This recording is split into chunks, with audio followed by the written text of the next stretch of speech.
Hey guys, and welcome back to the pre-show. This little segment all the time before the podcast actually starts.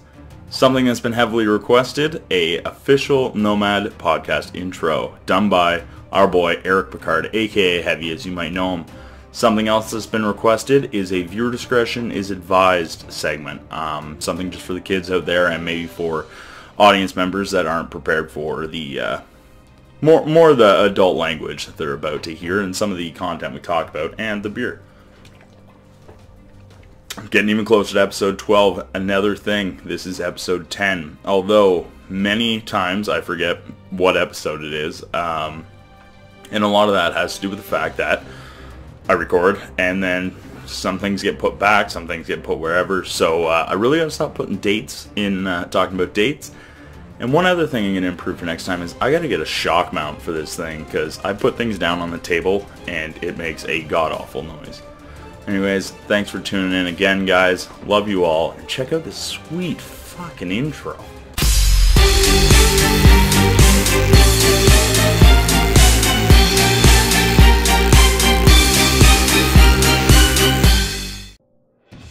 It's a sad day in Nomad. I have one beer left in the house. I wanted to crack it starting this video, but I didn't hit record. And I cracked the only other beer that I had in this house while I was getting ready to record. Just a moment of silence for our fallen brothers. Without further ado, it's episode 10. Thanks for tuning in, guys. We have a great show coming at you with one of our newest guests, Joe from Orangeville Airsoft, a very big part and sponsor of SAS Airsoft. Along with sponsoring SAS Airsoft, he is the official sponsor of the Nomad podcast this week. By sponsoring this podcast, he has a couple giveaways that he has and describes later on in the show. So make sure to listen all the way through for the chance to win. I'm not going to ruin it, what he says he's giving away. All you have to do is make sure once you hear that, be the first person to comment down below what prize it is that you want. Out of those people, we'll do a random draw and make sure to get a hold of Joe and make sure you get those prizes. We're kind of new to prizes on the podcast right now, so give us some time and I'm sure we'll work out the kinks. Without further ado, guys, let's get into this podcast. Amazing interview with Joe from Orangeville Airsoft, all about speedQB, SAS, and his tech work down in that area. Catch you at the end of this video. The following video is not recommended for younger audiences. Explicit language, adult themes, consumption of alcohol, and scenes of violence may occur during the content you're about to view. Opinions portrayed in this program do not directly represent the opinions of Nomad Airsoft and or all other sponsors. Only the opinions of parties partaking in the filming are being portrayed. Thanks for watching, and viewer discretion is strongly advised. Hey guys, welcome back to the podcast. We're here with Joe Orangeville from Orangeville Airsoft. How's it going, Joe? Hey, it's going pretty good. Thanks for having me on the podcast. Anytime, buddy. So, classic tradition, if you crack a drink with me, we'll enjoy a nice beverage. Yep. Just going to do a quick shout out to Haka here. Thanks to Lion War. There's actually a guy on our team that has a bunch of those too. I've been meaning to ask, are those like made in Ontario or something, or? I have no idea if they're made in Ontario. I know that Lion War, product of Canada. Yeah. They're made in Canada. Oh, that's cool. Lion War is sponsored by them, and they hooked us up with a case of them when we went to one of their most recent events. Yeah, I've seen a bunch of guys with them. That's killer. Killer to see that. Speaking of killer guys, been talking to you quite a bit lately over the past couple weeks. You got in touch with me, kind of brought up the fact that you wouldn't mind being on the podcast. So, buddy, thanks for coming out. It really helps when there's people in the community that really want to get involved, help with the cause. Why don't you tell us a little bit about Orangeville Airsoft to start us off? Okay, well, first, I'd like to say thanks, for having me on the podcast. I mean, one of our biggest goals, even with Orangeville Airsoft, was to grow the airsoft community. It's one of our ultimate goals is to make airsoft become like a household thing. So speaking of Orangeville Airsoft, what we are is an airsoft technician company. We specialize in all your small repairs, all the way to like full-blown custom builds. So we've done some pretty crazy things for especially the speedQB community. Some of those guys want, that hair trigger, crazy RPS builds. They're dumping tons of money into these guns. And luckily for us, I guess, knock on something hard, we have yet to have any of our builds break or come back for issues. So I think we're doing a pretty good job. That's awesome to hear, especially like a tech service is something that's really hard to come by, because the guys that really put effort into learning how to properly do this change the sport for everyone. Like knowing a good tech changes everything. Like my Nomad's personal tech, Colin Brink at NQ, that guy's phenomenal. There's Greg over at that plays for I couldn't think of Crywolf for a sec. They're like our best friends on Crywolf. Like being a team and knowing a really good tech just makes the sport so much better. So I'm sure the people in your area and the people you play with are pretty happy to know you.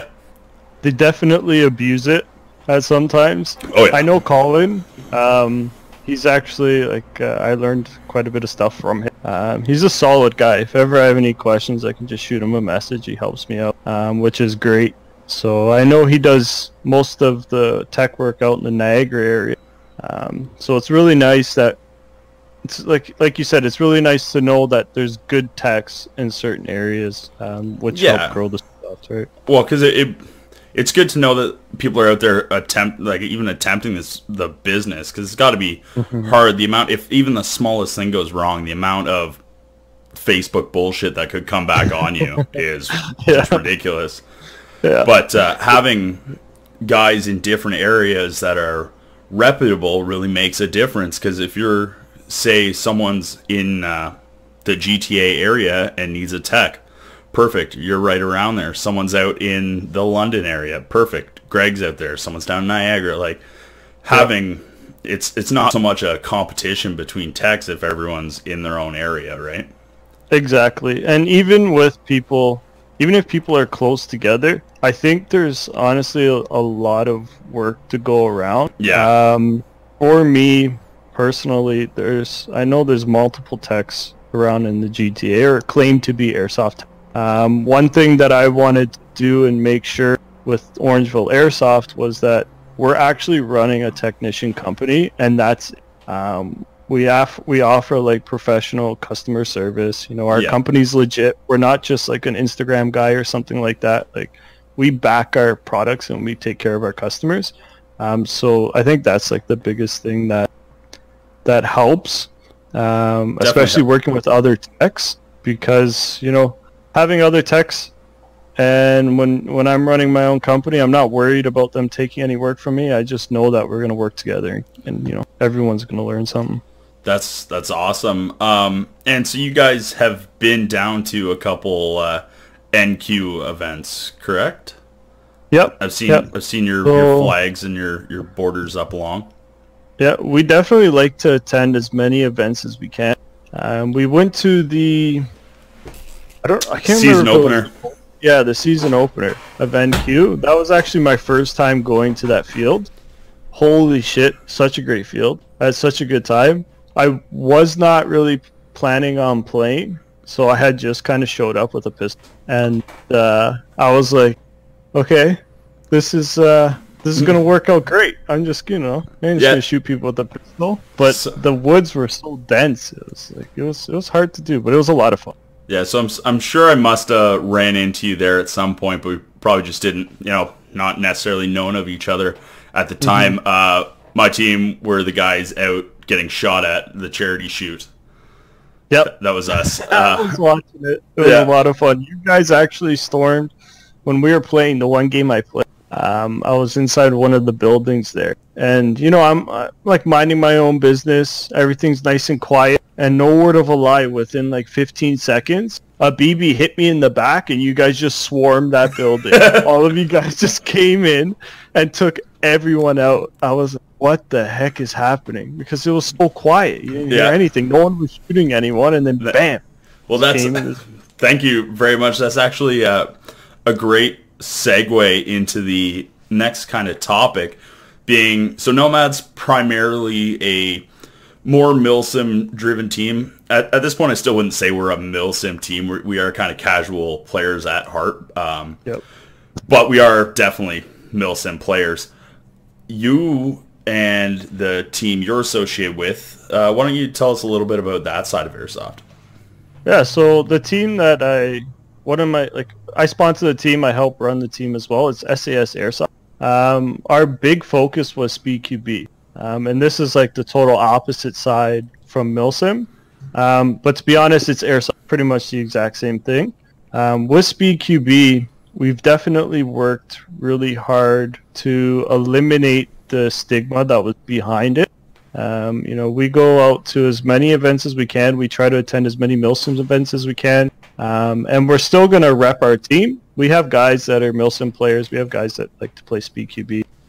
But the main goal is to, show the community that we're not bad. We're just aggressive players. Right? Mm-hmm. We don't want to cause problems on the scene. With speedQB, we're just very aggressive players. And it works really well with milsim style play as well. Because, if you need a team to go and infiltrate that building, we're that team that will be right on the front line, taking the first steps, whatever it needs. Absolutely. It needs to be done, right? And actually, just speaking of like your guys representing your team, I had messaged you previously. I got the chance to meet one of your players, Shutter. I don't know what his real name is or whatever. Him and a couple other guys came out to NQ one of the previous weekends, last weekend or the weekend before, whatever it was. I got a chance. I played a few games, led a few charges with them, and there was a brief interaction with a ref. Nothing at all. He was vaping or something like that, and the ref came over and was like, "Hey, no vaping on the field." And he was incredibly respectful with his response. He's like, "Oh, sorry, didn't know, whatever." Put it back. And even though the ref was trying to apologize for telling him that's the rules, he's like, "No, thank you for having us. This is, we appreciate being here." And I was like, this fucking guy. Yeah. Meanwhile, we set ourselves at a bit of a high standard. Our team actually has an application process. Now, we don't care how skilled you are. If you're a new player to the sport, by all means, feel free to send us a message if you want to join an Airsoft team. Our main goal is just to be respectful and to play and to have fun, be honest players, and everyone's got to learn eventually. So when it comes to Shutter, his name's Chris. He's actually our team photographer. Oh, really? He landed the name. I get the Shutter. Yep. And we're actually mixing some speedQB with Blackjack Airsoft with that milsim team. Awesome. They're kind enough to say, "Hey guys, you want to learn some milsim? You want to, play some games with us? Get into it." And some of our speedQB guys are all for it. And yes, of course they want to learn. So we're sending 3 or 4 members from SAS Airsoft, and then 3 or 4 from Rice Bowl Squad, which is another speedQB team that mostly plays at Siege. They're gonna go to Daybreak with Blackjack. Yeah, we'll be at Daybreak too. We're on the same side. Yeah, it's gonna be a lot of fun. So when you see them, if they're in their dye mask and whatever gear, they should be coming in camo. Everyone's following the proper attire. You may see some colorful guns and stuff there. Yeah. Just shoot them a couple times for me. Oh, I will. I'll definitely be messing with them a little bit. I hope they know that we're bringing kegs, so they better be ready to drink. I'm sure they will be. It's awesome. I actually find that really awesome that you guys do that. I know some fields don't really like drinking and stuff, but I heard that you guys do it the right way. Yeah, we contact the field, and then it's only on games that there's camping the night before. Mm-hmm. And then we contact first and say, "Hey, can we do this?" Whatever. We've never been directly told no, but there has been some times where, say if the person running the game didn't own the field just for, insurance reasons, stuff like that, which is totally fine. But with Force Recon, we're good buddies with them, and they more than appreciate us bringing the kegs. So I'm sure we'll get some good stories out of your guys. Yeah, I look forward to seeing some of the pictures he'll take when he's loaded. Oh yeah, that's funny that he got shuttered because our camera girl is our one guy, Rocket. His girlfriend, her name's Tess, but she ended up with the call sign Kodak because she's the picture girl. Yeah, wicked. So speaking of Daybreak, stuff like that, what are some of the other events that you guys have attended or hosted as a team? So we've attended, honestly, we probably hit an event every weekend. If there's not an event happening, we're hosting one ourselves. The amount of events and games that we went to, even small ones, not massive scale ones, we're making it out. We're trying to show an appearance. We're trying to, really imprint the team name in the airsoft community. Yeah. So some past events, we did a bounty hunter event at with Northern Recon. I believe was the field name, Northern Recon. We did a bounty hunter event there. That was a lot of fun.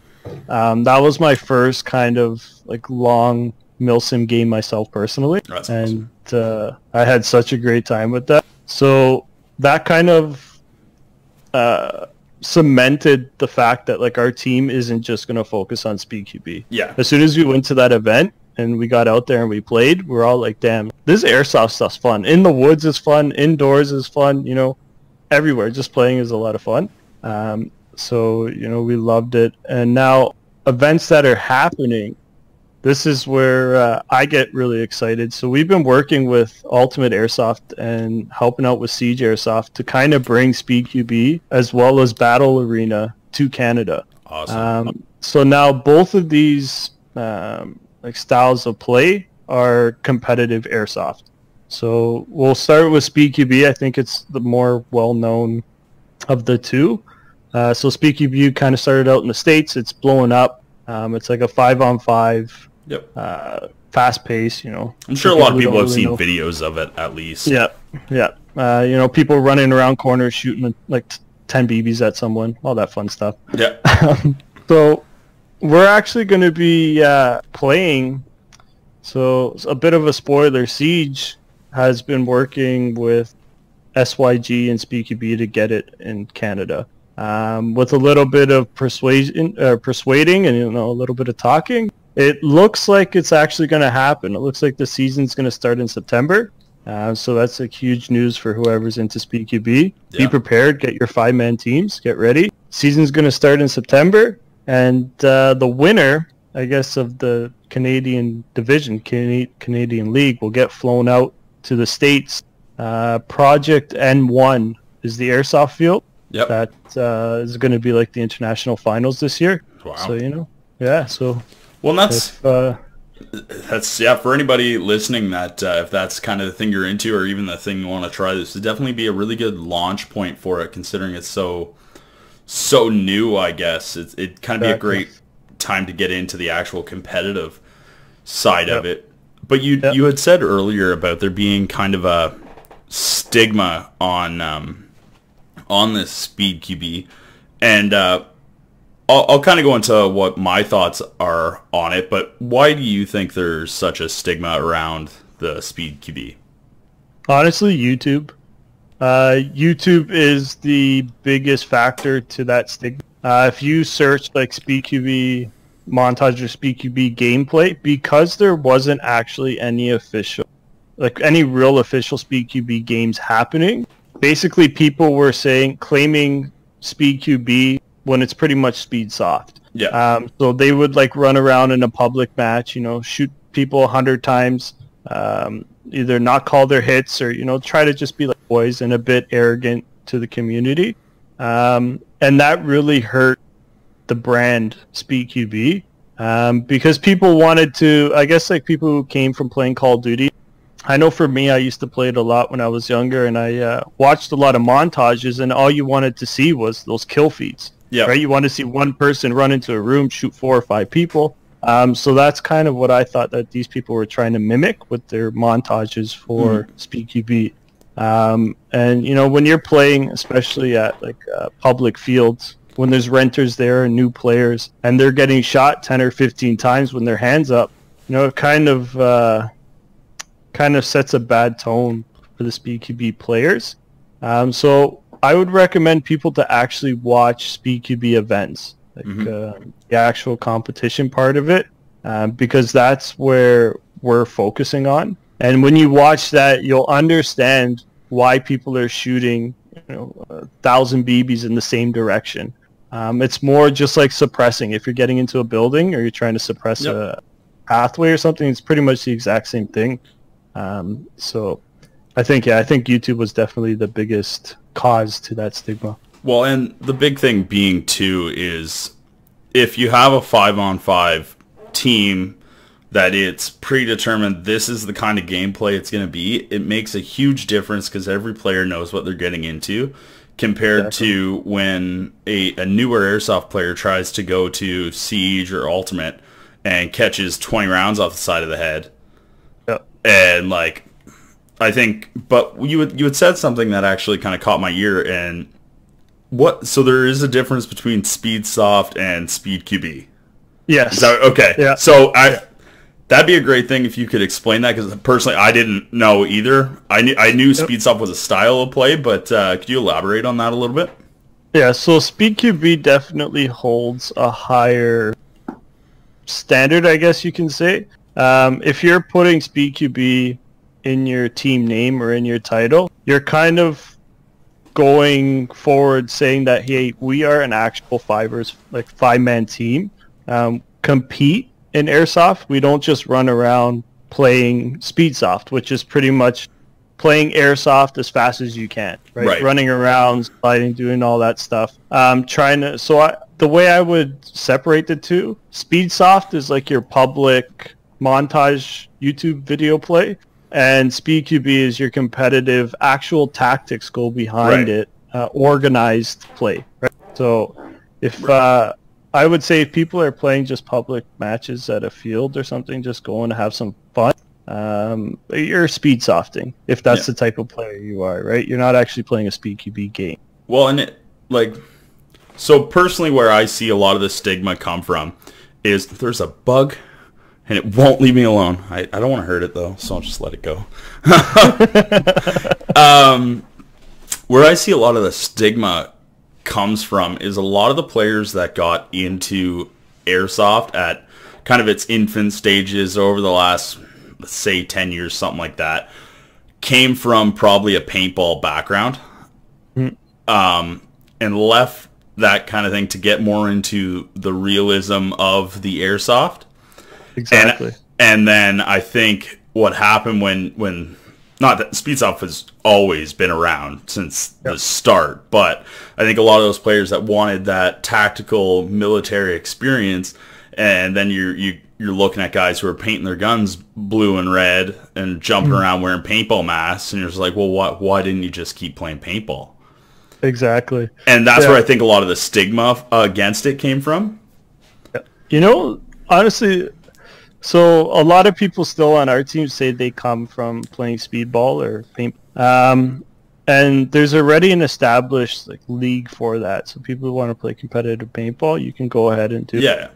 One of the biggest, I guess the two biggest factors now is, one, Airsoft's a lot cleaner. Yep. And two, BBs are a hell of a lot cheaper than paint. Oh, yeah. So, you know, you can shoot 1,000 BBs and be like, oh, you know, there's a few bucks gone. You shoot 1,000 paintballs, you're like, oh, damn, there's $100. My wallet's going to feel this, right? Yeah. So I think that kind of really, as soon as people realize that, you know, Airsoft could be played the same way as speedball, they're like, well, it just makes more sense. It's more cost efficient, right? And bringing in this sort of league, I think will really add some health to the community outside of this league, because those players that want to play that style will go to those leagues to play that way, and hopefully that'll get them their little fix, so that way they're not running around shooting rentals in the head, like kind of ruining the sport for people. I actually think that that's what's going to happen. One thing we're doing is with Ultimate Paintball. It's a field in Milton. They're a really, really big paintball field. Really nice field. We're actually going there on August 10th they had a speedball field there set up with the Doritos, the blow up objects and stuff. They changed that to skids now, so they call the field Skid Row, but it's pretty much a speedball field. So now the owner, I think his name's Derek or Dustin, it's with a D. David. I think his name's David Derek Dustin. That's his name, Derek confirmed. So he's actually a really cool guy. So he's going to let us use Skid Row, their field, to run practice speedQB events or speedQB games. And so basically what we can do is set up with whatever 2 teams, 3 teams, 4 teams, how many speedQB teams actually want to. They can just, come out to Ultimate Paintball. We can run speedQB all day, practice, train, so we're not doing it on the actual public fields. And then when it's time for competition, once a month at Siege, you can go there, you can compete, you can see if you're the best, right? Well, and with this statement, kind of how every day the sport evolves. Like every event, the sport evolves a little bit more. And one way that I can really see how it's evolved on the milsim side of things, I personally don't know too much about the CQB circuit, but I'll definitely get into that with you.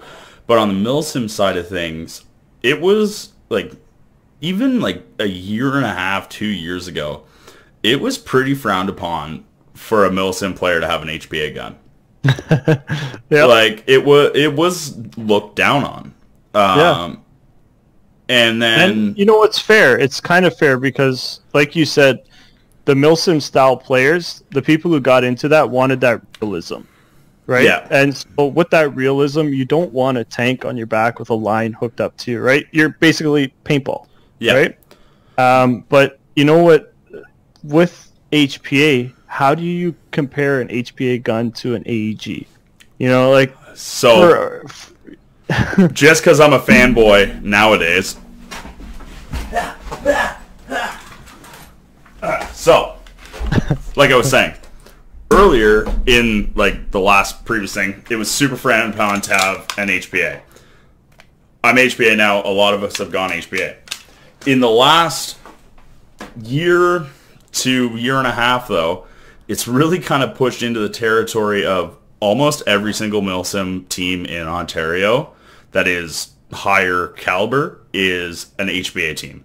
Mm-hmm. And every single one of them are. Yep. I personally do prefer AEG over HPA. I don't like the tank. I don't like the line. And the people that are saying that HPA is cheating or anything like that, all it is consistency. Exactly. The consistency of your shots are way better. There's less moving parts. But then you got beauties like the MTW. This is the wrong size tank. That should be a little bit smaller. But it's a perfect mix of you have the consistency of HPA and you have your tank, which is just HPA just has so fewer moving parts. And also, I do have to say, this is courtesy of Niagara Airsoft. This is actually their gun. I'm just using it right now for some events. Yeah. So it's funny to see, even in this short period of time, how much the sports evolved towards that already frowned upon side of things. I can easily see the speedQB side of things taking over and being far more profitable for fields than milsims.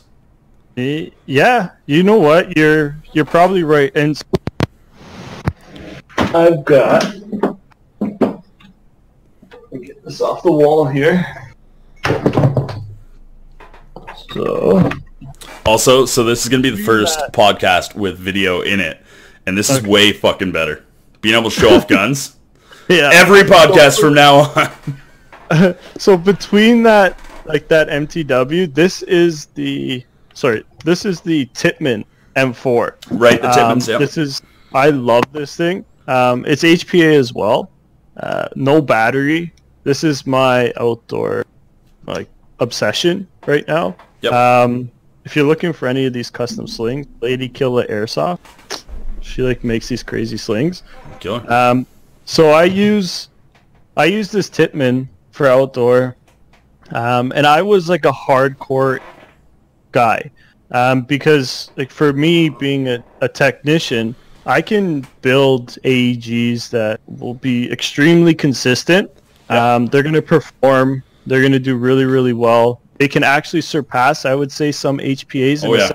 The only thing is the hardest thing to really get through to people is the batteries, right? A lot of people want this small gun, and with a small gun, especially an AEG, you can't really put a big battery in it, right? You're stuck to a limited size battery, unless you're doing like an external battery or something. You're putting a pouch on, right? So with that hinders your performance, and I think if people start to realize, you can use like RC batteries or drone batteries, stuff like that in your gun, you're not stuck with just like the Airsoft Logic's 11.120C battery.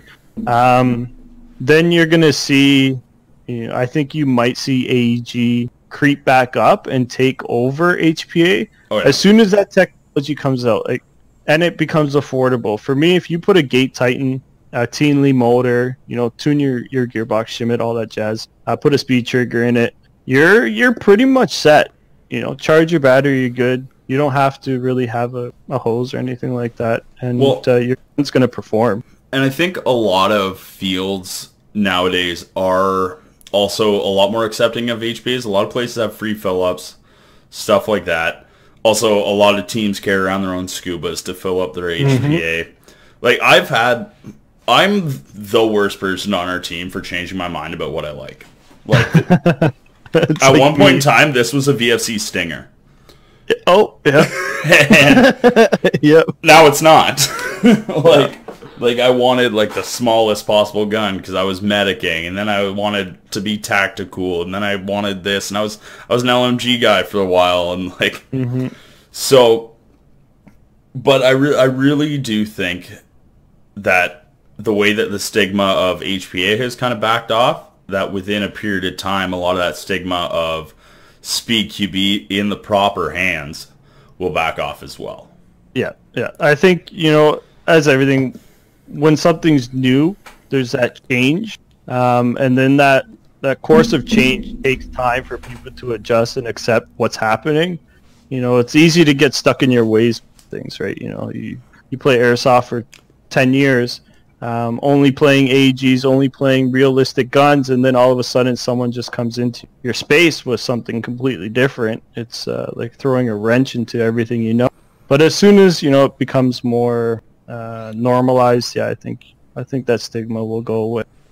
Absolutely. So well, now we kind of had a great opening discussion. I'll get into some of the hard hitting questions with you. I just got to go back in our conversation here. I didn't realize how much we've actually been going back and forth. So you were actually, I really love your enthusiasm. For anybody that doesn't know Joe, the guy fucking loves Airsoft, as I can tell. I sent him a few like bullet point questions. Like anybody that's been on the podcast will know, I like to send off a couple questions roughly of what I'm going to ask. And the guy bombed off like a 17 paragraph, oh, they can't see that, like a 17 paragraph essay on everything. And I was like, buddy, like, you can just say it to me on the podcast. But so if anyone's looking for a very enthusiastic, heartfelt tech in the GTA region, he's your guy. If you're in Niagara, you have to go to Colin. Do not talk to Joe. Colin's my guy. I agree. If you're in Niagara, sorry, I just got to do my shout out for my boy Colin. It's definitely worth going to Colin if you're there. Save your gas money, save the travel time. He's really good at what he does. Go see Colin. Well, and that's the thing, too, that actually speaks volumes towards you, is being able to admit that there's other good techs out there. You see it too often, that techs just try and, like, down-talk other techs instead of building up the fact that you can be equals in different regions. Like, I understand, if you were in the building next door and you guys were fighting for business, that's a little bit different, but... But there's no need for it in the community. Like, I mean, for me, I work I work day and night. Like, I work as my regular job. I do Orangeville Airsoft, and I manage an airsoft team. So airsoft is pretty much my life outside of work, and even at work, I'm working on airsoft stuff.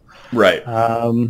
So yeah, I think being able to direct people to reputable techs, and being able to direct people to someone that I can actually vouch for is key, right? And Colin's one of those people that I can do it with. There's, I've had people bring guns to me just for minor fixes, like they break something at Siege or something like that, and Colin's teched on it, and I open it up, I'm like, damn, this guy's good. Like, there's no issues. It's great. It's great guy. Well, I know he's not here right now, but I did some background searching, and he has nothing but good things to say about you as well. So awesome. Thanks. Getting into it though, how did SAS start? I know we've kind of touched on SAS not being the team that you're with or you're sponsoring, but tell us a little bit more background about them. So SAS kind of started off at first, like, we used to play at Ultimate Airsoft a lot. It was myself, Phil, Lou, and another guy named Dan. So myself, Phil, Lou, and Dan are still on the team. And we pretty much went to... Phil and I have been friends for a long, long time. And we played Airsoft many, many years ago. Kind of fell out of it, started playing again, stopped playing on and off. And then we started going to UA heavily, and Team Mar was actually there. And Team Mar ended up... Mars, we're great friends with all the guys at Mar. Yeah. Fucking Sledge, great dude. Yeah. Alex, he's an awesome guy. Yeah, buddy. So they were at UA. They were like the sponsored team at Ultimate Airsoft. And we would play just as like public people going to play. And when I seen these guys play as a team, I was like, damn, like, this is awesome. I want to play as a team. It just made the sport so much more engaging. So with Team Mar, they're a really good Milson team, and they expect like high standards for their players. They want experienced players. They want people who are really good, who understand the game. Just because they're high quality, like a high caliber Milson team. So at the time, I had played Airsoft a lot. Lou, Dan, and Phil were all pretty much new to the sport. So like, fun fact, I actually got invited to try out for Mar. But it was just me, and that can make it can make it awkward. Yeah, so we decided, you know what, we can play with Mar. We're good friends with them.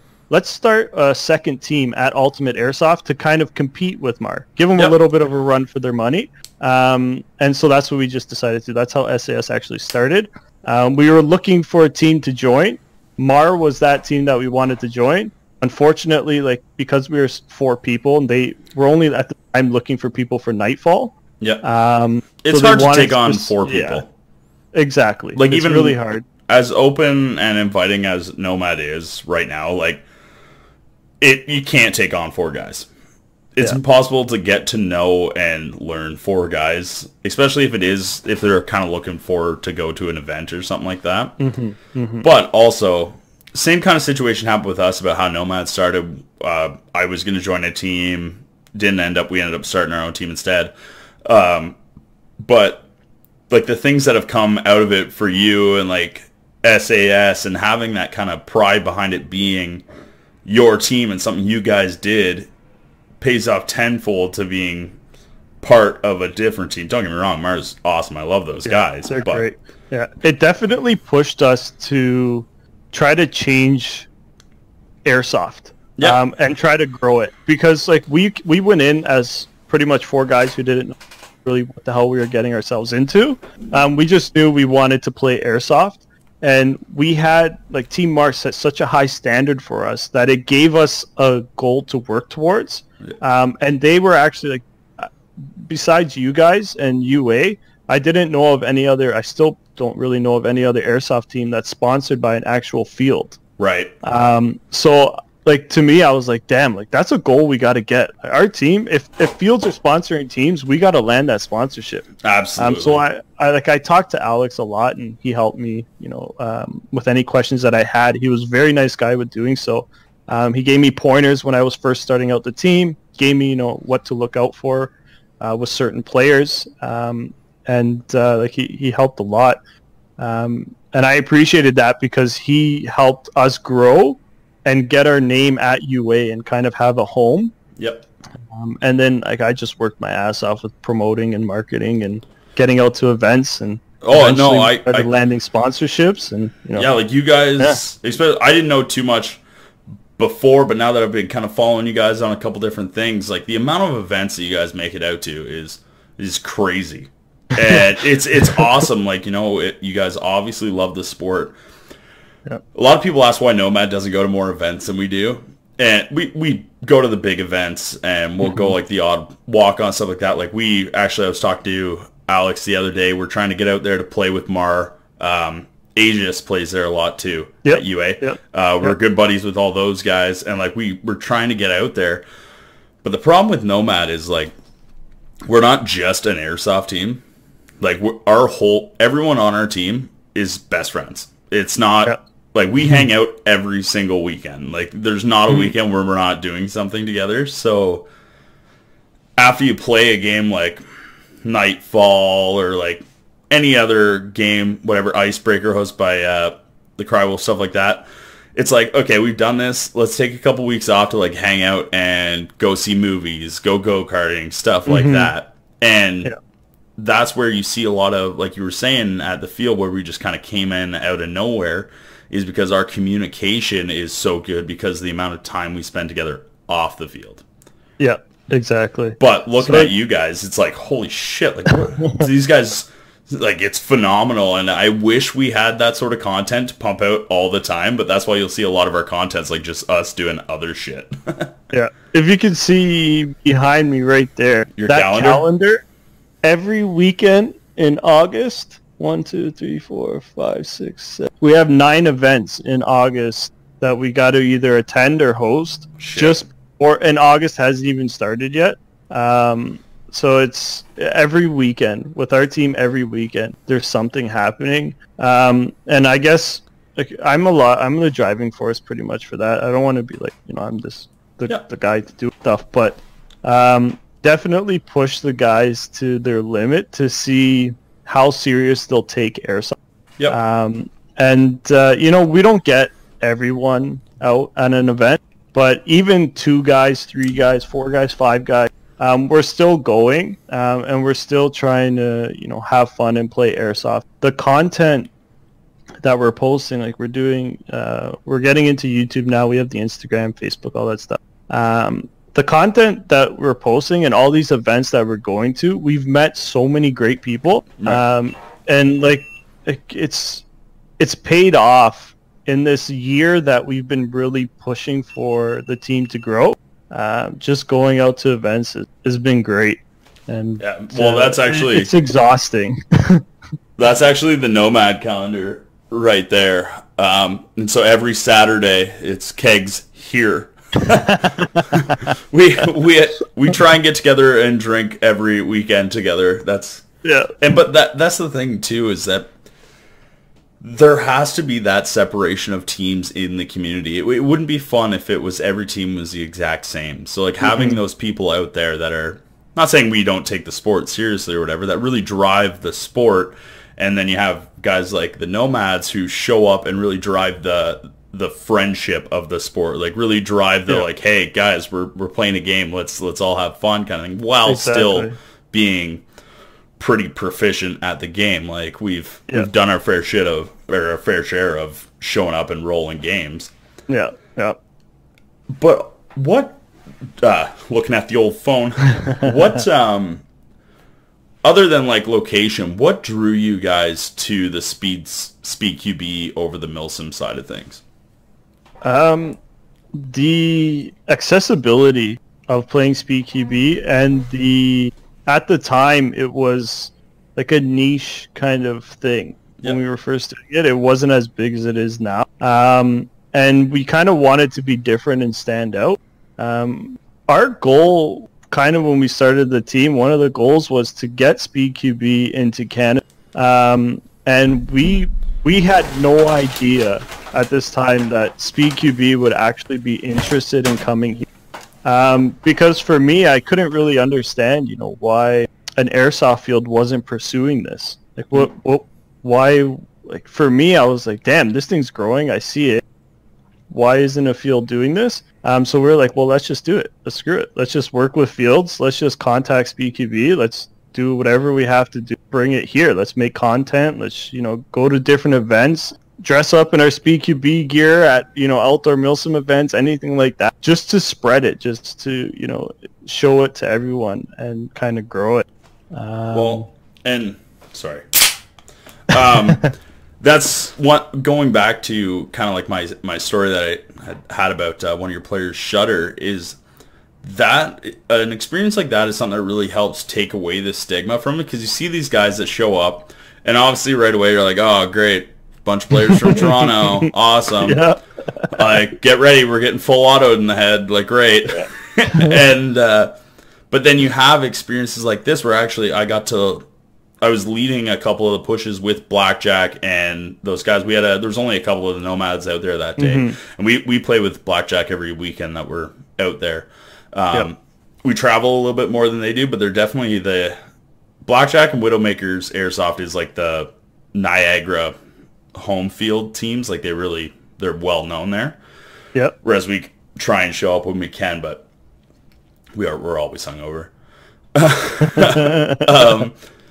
But so when we show up, we get to play with them, and it was one of those days I got to lead a push with a couple of like the Rice Bowl guys and Shutter and stuff like that, and it really made me see like these guys are good players. They're not out there being dicks. They're not trying to hurt anybody.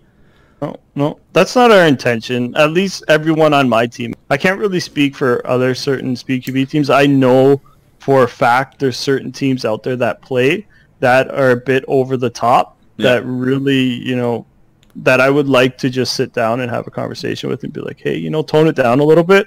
But our team definitely, we're out there to have fun, and we're out there to play airsoft. You can pretty much ask anyone on our team, what's your favorite thing about airsoft? And they're just going to say they just love playing it.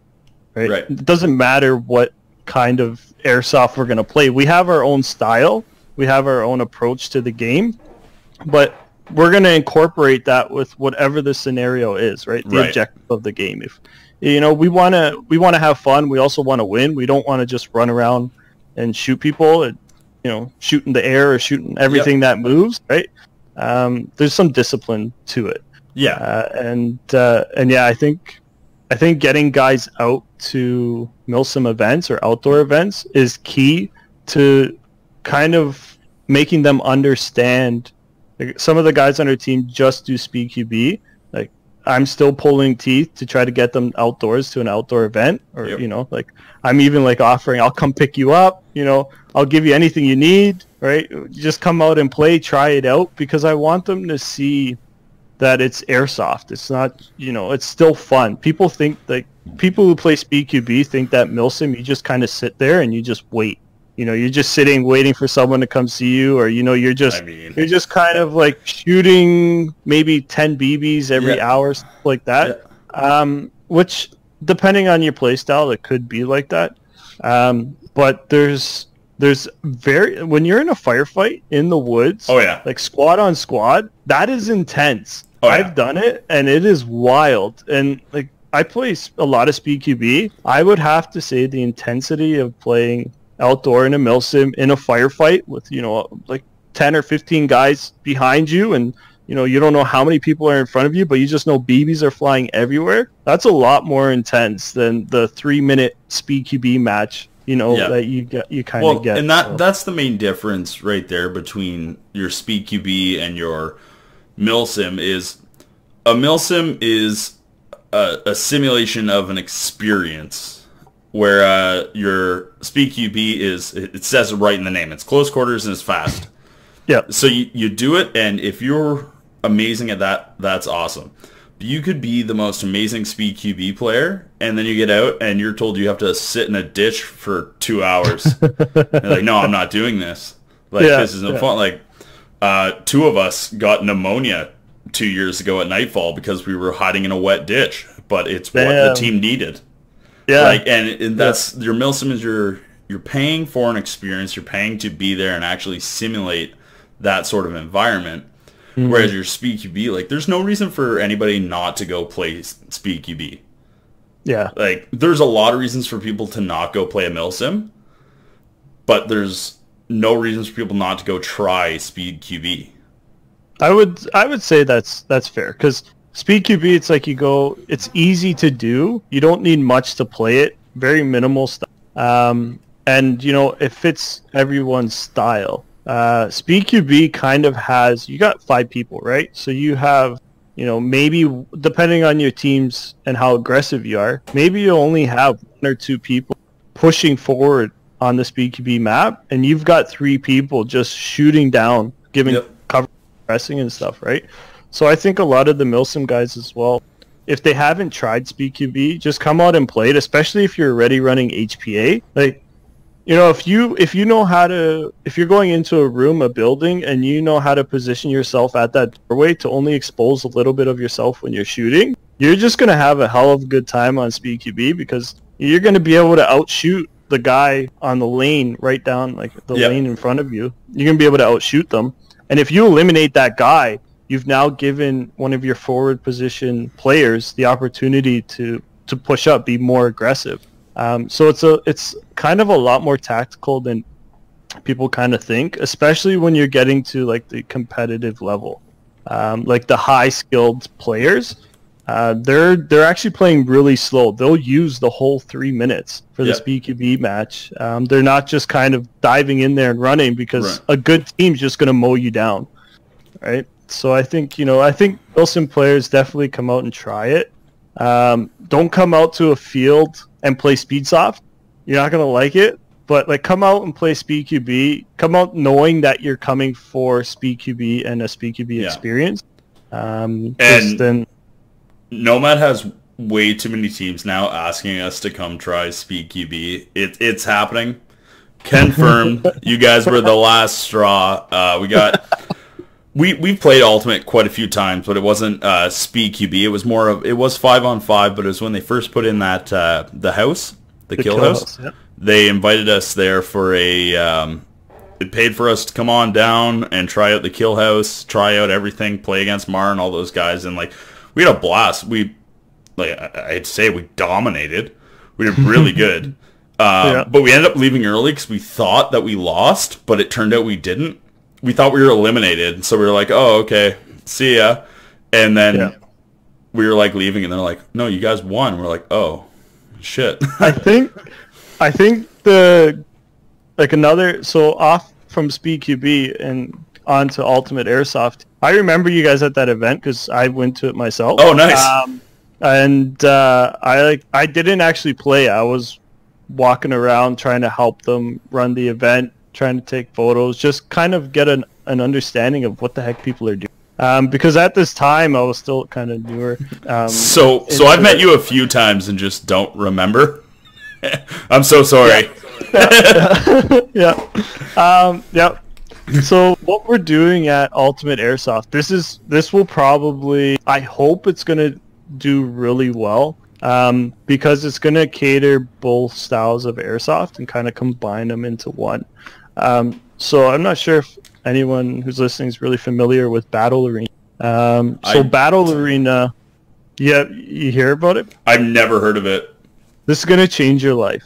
It's going to change your life, your team. You'll probably be at Ultimate Airsoft at least once a month doing this. Life change. So because you played at UA, you know the kill house kind of set up there. And UA is a bit of an L-shaped field. Yeah. Right? So it works perfect for basically Battle Arena. Anyone's got free time after you're listening to this podcast, just Google Battle Arena Airsoft. You'll see their website. You can YouTube it. Basically, it's an international 5v5 airsoft, competitive airsoft. So similar to what we did at Ultimate Airsoft and that event that you attended. Basically, what Battle Arena is, you're going to have one squad versus another squad. And the scenario this season is the informant. So basically, you're going to have a structure, which is our kill house, and that's going to serve as like an embassy. So you're going to have spec ops, and I believe they're hostiles is what they're calling them this time. So one will be hostiles, one will be spec ops. And basically, one team's going to try to capture an informant, and the other team's got to secure the informant, right? Keep them hostage. So you're going to have two teams, and this is a bit more tactical than speedQB. You're both going to start on separate sides of the map. One team runs in, tries to eliminate the other team, capture the informant. And this is all competitive airsoft as well. So the season's starting in September. Guys from Quebec are coming to Ultimate Airsoft. Is it the 6mm guys? His name's Jeremy. I don't know. There's so many Quebec teams. They do a lot of milsims. Or GMC or something like that. I'd have to check. Okay. I just know him by Jeremy. Yeah. And so they're coming down August 17th. So if you guys are interested, August 17th at 9 a.m. From 9 to 12, it's just going to be Battle Arena with this Quebec team. No public games, nothing like that. Some of the MAR guys will be there. We're going to be there. I've invited a few other teams. Basically, they're coming to introduce Battle Arena to Ultimate Airsoft to show us how it's going to be run this season. And then after that, August 24th, we're going to do the first mock trial run for Battle Arena. So it's going to be all the proper rules. We're going to run it just as we would the actual competition because the season starts in September. And so it starts in September and it ends in March. Now, the top team will actually be invited to go to San Francisco and compete at an international. So everyone from around the world who's playing Battle Arena, who registers their team as a Battle Arena team. So you'll get guys from Russia, from the States, from Italy, Denmark, all that stuff. They're all going to come to one place and compete against each other in Battle Arena. Awesome. So it's crazy, like the views that these guys get, especially in on the other side of the world here. Like they're pulling in like 100,000 views for these events. Really? So it's going to be huge exposure for any team wanting to get their name out there, and for Canada as a whole, because it's going to be the first official Battle Arena field. And Can we throw a kegger? Hell yeah! Why not? We're in. Yeah. No one is in. The first 5 nomads to listen to this and respond, we're in. Yeah. Oh yeah. Yeah, no, and like I know from talking to a lot of you guys, like if we lived closer to Ultimate Airsoft, I would go there every single weekend. I love the guys, the management there. Through talking to them, the cameras you guys have set up now is just phenomenal. I love that idea of being able to sit on the couch and just watch other people play. Yeah, it is great. The field itself, like, I don't want to really push too much, whatever, but like I prefer Ultimate over Siege. I love what Siege I love what Siege has to offer. I love the field; it's incredible. But I prefer the experience I have at Ultimate. That's awesome to hear because, and I think a lot of our guys, a lot of our guys on the team agree the same. And that it's nothing against Siege. It's just personally for us, I think, and it probably does have a lot to do. Like, might be a little biased with the fact that they invited us for private games and like paid for us to come there, didn't charge to try things out. So I might be a little biased, but it definitely feels like more of a homey environment, a lot more welcoming. The storefront's nice. I don't know both their names at all, but the black-haired guy, the shorter guy, Stefano. Sure. That guy's fucking great. We were cracking jokes, all this stuff. We were inviting him out for beers and stuff like that. So, but so you've got the two owners, Stefano and Joe. Awesome guys, and I agree with you with the homey feel of Ultimate Airsoft. No, the guys have been there for so long. The field's been there for such a long time. And every time we go to UA, we feel like everyone who's there, like they know us. They try to take the time to actually get to know their players, and they care what people think. So if you had an issue at UA with the way their field's laid out or something, or you had an idea for them, they're open to hear it, which is awesome. Right. Siege is actually a really good field for like speedy boys, speedQB kind of stuff. We've had unfortunately, like, it's nothing on Siege staff, We've had a few things go missing from Siege, which has never happened at Ultimate Airsoft. And most recently, like an actual rifle, one of our team members, AEG, gone, off the racks, and like nowhere to be found, kind of thing. So it's a bit shitty. If, when you go to Siege, make sure you use the rooms that you get and keep your shit with you.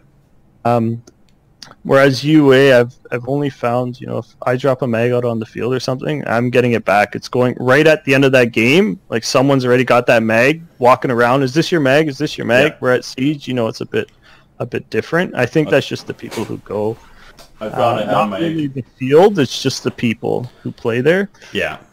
Well, it definitely calls to a different environment of people, a different ecosystem, if you will. Of players. But so before we get too far into the differences between the two fields, I do just want to say big shout out to you, because since I'm doing this video anyways, I'm not going to cut anything out or anything like that, but this is probably the longest straight without cuts podcast I would have to do. This would be the easiest fucking thing to edit. Usually, like, my dogs start barking outside and I have Facebook notifications. None of those. Loving this. Smooth sailing. We're getting closer to episode 12. What is this, episode 9? I don't know. I always do this literally every single time. I'll be like, welcome to episode 7. And people are like, it's 8. And I was like, fuck. Yeah, it's definitely 9 because I think it's 9. Yeah, so 2 days ago. So we're really growing a little bit. We're coming into this. I have so if this is 9 when it comes out, no, this will not be 9. This will be 10 because I'll be posting 9 tomorrow, which is my buddy Caleb doing an interview with Chairsoft. So that's gonna be great, which puts the pressure on even more because I have 2 podcasts after that to the perfection that I promised everybody. It's good. You're busy. It's good. This is working. Like as soon as I seen you guys do this, I was like, we have to get on the show. We have to. The amount of people that want to get in. Like I really thought it was going to be a harder thing to do than it is. Like it.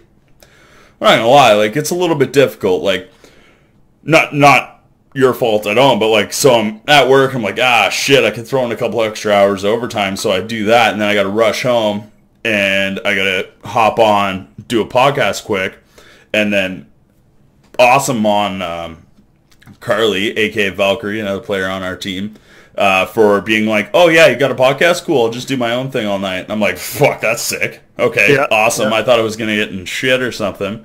Yeah. But so it's definitely a lot of work, but it's paying off in the community. Like the amount of people that message us saying they enjoy it, and from this that will see your content, like see you from this. And I mean, we're at super low views right now, but I don't mind that because it's one of those things that like it grows and it'll grow, and eventually it'll get to that point that like I would hate to right now have 1,000 people that need to watch this every week.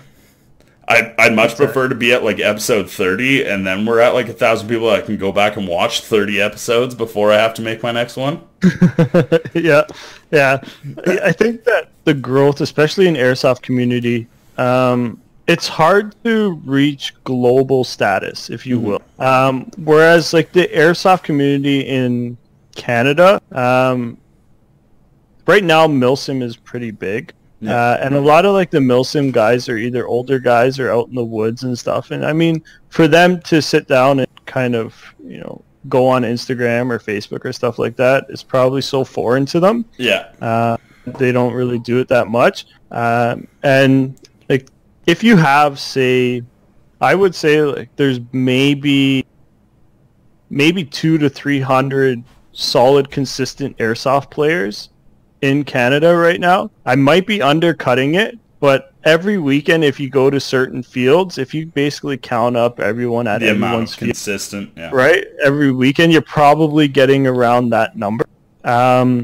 So it's not like, it's not like you're going to a field and there's 1,000 people there. We don't have the fields to accommodate that with.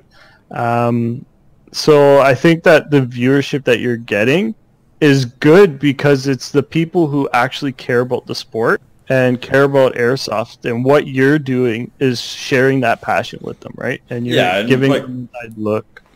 We're not looking at it from a viewership standpoint yet, just because in the Niagara or Ontario airsoft community, Nomad's got it pretty locked down. Like we found that spot that we want to be in. Yep. And we haven't ventured too far outside of that yet. And I know all of us are pretty confident in the fact that if we were to, no one's gonna not like the guys that show up with beer for everyone. Yeah. But so we'll expand eventually. But I just wanted to hit on that. Thanks, Joe, for being a flawless person to talk to.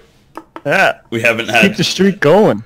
I guess it would be 2 ago by the time this is posted. I had said I have to figure out how to shut all my notifications off and everything. And yep, boy, is getting better. Getting it. I took your advice too. I definitely tried to make sure everything was off, so there's no beeps or clicks or clacks or anything like that. I muted absolutely everything I have, so I know there'll be some things that I forget to turn on and get in trouble for. But hey, it's okay. Podcast, right? Yeah. Priorities. Where I was kind of leading to with all that. So you had said earlier you sponsor SAS. Yes. Do you or are you open to sponsoring other teams in the community? Yes. So one of my biggest things with Orangeville Airsoft is to be able to provide people with not only like quality service but affordable service when it comes to airsoft tech. And I'm not trying to, undercut other people. For me personally, I don't have much overhead to run Orangeville Airsoft, right? So I can kind of gauge pricing to accommodate that, right? I'm here to get people to be comfortable with their airsoft gear, and I offer like teching lessons and stuff like that for people. So the goal is to have everyone be able to work on their own, right? Yeah. Obviously that's not going to be the case because a lot of people who are new come into the sport almost every day.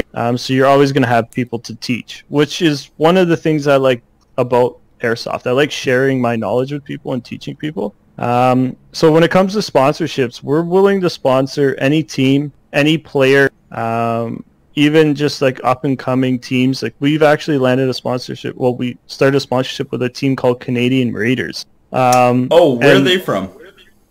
They play at DMZ. Yeah. Okay. I've heard from them.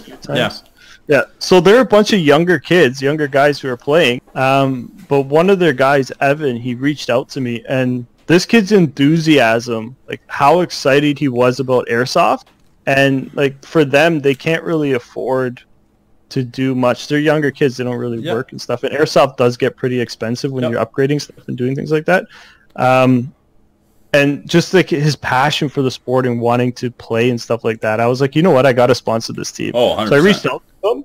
He didn't even ask me. I reached out to him and I said, hey, basically our sponsorship, we offered 20% off on tech cost, labor cost, right? We're not a store, so if you want to get parts and stuff like that, then source them yourself. We can help you source them. No problem with that. But if you have a store that you like to deal with just for parts, by all means, buy your parts there. Bring the stuff to me. We'll put it together. So I offer 20% off for our sponsored teams and players. So if you're looking for a sponsorship, give me a shout. We're obviously going to have a bit of a cap depending on how busy it gets, because I normally have 2 to 3 guns that I do a week. It's pretty consistent now. And if we start getting to like that 10 a week, it might be a bit too hard time wise. Yeah, no, exactly. So by the time this is edited, I've probably already said it. You're the sponsor of this week's podcast. Yes. When it's posted. So one just huge shout out from us. And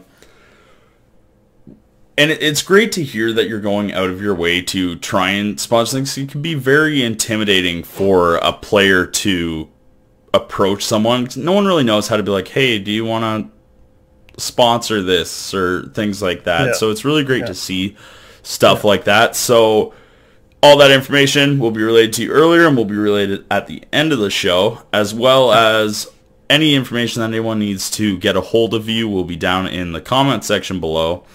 And I know that if I come across, or any of the Nomads come across anyone in the GTA region that, or like, sorry, at other events that are around there, there's not really any reason for us not to point them in your direction. So I appreciate that. Thank you. Hope to see you on that field, and really looking forward to seeing your guys out at Daybreak.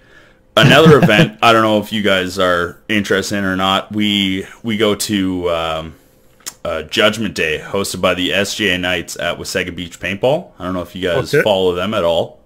Yep. That would be another event that we go to every year. No squad limit, no nothing like that. We are on the Raiders side. The owner of Sir Games Lot Knights in Barrie, he's the guy that kind of runs, or helps run the team, sponsors the team, and he graciously asks Nomad to attend every year to play as his Raiders. And the Wasaga Beach field is phenomenal. It's such a good field. So if you guys feel like looking into that, I'm pretty sure I think it's only a 6-hour game, and I think it's only like $40 or something like that. Wicked. But I'm sure we'll have people wanting to go. Yeah. Probably 100% will be out there. As long as, it falls on a good time. If it doesn't overlap any of the actual competitions we're going to be doing, because we're going to be doing Battle Arena and speedQB every month. As long as it doesn't overlap that, for sure we'll probably be out there. Absolutely. It's just got to warn you in advance. You don't have to, but it's highly recommended by us that you dress up for the event, because it's a like post-apocalyptic Mad Max style game. Oh, that'd be awesome. And we were the only guys that dressed up last year, so get your guys to dress up. Yeah. We'll do it, definitely. Shutter, he does, like, as one of his other hobbies is cosplaying and stuff like that. So, like, for sure, he'll be on board with it. He'll be helping us, doing everything we need. That guy's got some, like, if you're into cosplay or stuff like that, check him out. Like, he's got some crazy photos. Awesome. So anyways, Joe, thanks for coming on. Thanks for the enthusiasm about wanting to really get on the show. All I can really say is, like, every episode we make kind of pushes the community a little bit more forward. So, thanks for being a part of that. No problem. Thanks for having me. Before we end this, I am giving, so all of you guys watching, I think we're going to do something like just leave a comment, like, subscribe, that kind of stuff down below. We're going to be giving away one of these bad boys here. So free admissions to Ultimate Airsoft. There's no expiry date on it. So, just do a little comment down there, do a little like, do a little subscribe. We'll pick a random person. You'll get a free admissions to UA. I'm also going to be throwing in 20% off discount cards for Orangeville Airsoft for techwork. So, if you're out there and you just leave a little comment, like, subscribe, and, you can get yourself some either free play at UA or some good discounts at Orangeville Airsoft. Awesome, and thanks a lot for that, Joe. Also, for anyone in the future looking to get on, not that you have to at all, but very gracious of Joe to get on the show and have something to offer the community while he kind of talks to all of us and brings us this entertainment. But anyways, in the meantime, Joe, you have a great fucking day. You as well. Thank you. Did you listen all the way through? Did you hear the prizes right at the very end? Make sure that you comment down below, like, and subscribe to get your chance in at winning one of those awesome prizes. Thanks for tuning in again, guys. This week, unfortunately, we do not have a Keanu's tip. He's probably mad. He's probably mad about Narco State, and if you know, you know, and if you don't, you got to come to an event with us to hear or him. And this week's great fucking guy, I'm going to go with Eric Picard. Unfortunately, I can't call him right now. He's not currently at home. I know what he's doing. But he went out of his way to make that awesome intro for us at the start of the video. So, Eric, when you're going through listening to this, just know that I appreciate everything you do for the show. Thanks, guys, and have a great fucking day.